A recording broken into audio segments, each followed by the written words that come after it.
আলহামদুলিল্লাহ সাল্লাতু ওয়াসসালামু আলা রাসূলিল্লাহ।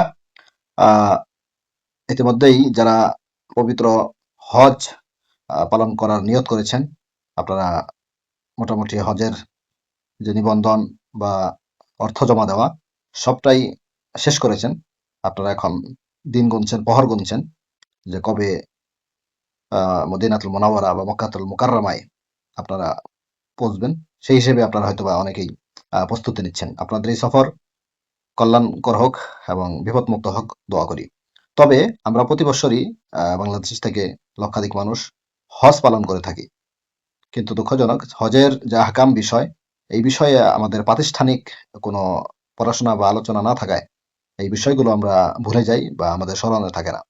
তো যারা আমরা হজের নিয়ত করেছি বা আগামীতে করব, আমি পরামর্শ দিব যে হজ বিষয়ে ব্যাপক পড়াশোনার মধ্য দিয়ে আমরা এগুলো আত্মস্থ করবার চেষ্টা করব। বিশেষত হজের যে ফরজ বিধানগুলো রয়েছে, যে ফরজ বিধানগুলো হজের মূল ভিত্তি, যার একটি ফরজ বিধান ছুটে গেলে হজ নষ্ট হয়ে যায়। সুতরাং এই বিষয়গুলো আমরা খুব ভালোভাবে খেয়াল করব। হজের মূল ফরজ হচ্ছে তিনটি। হজের ফরজ তিনটি।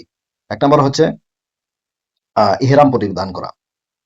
হজের এক নাম্বার ফরজ বিধান হচ্ছে ইহরাম পরিধান করা।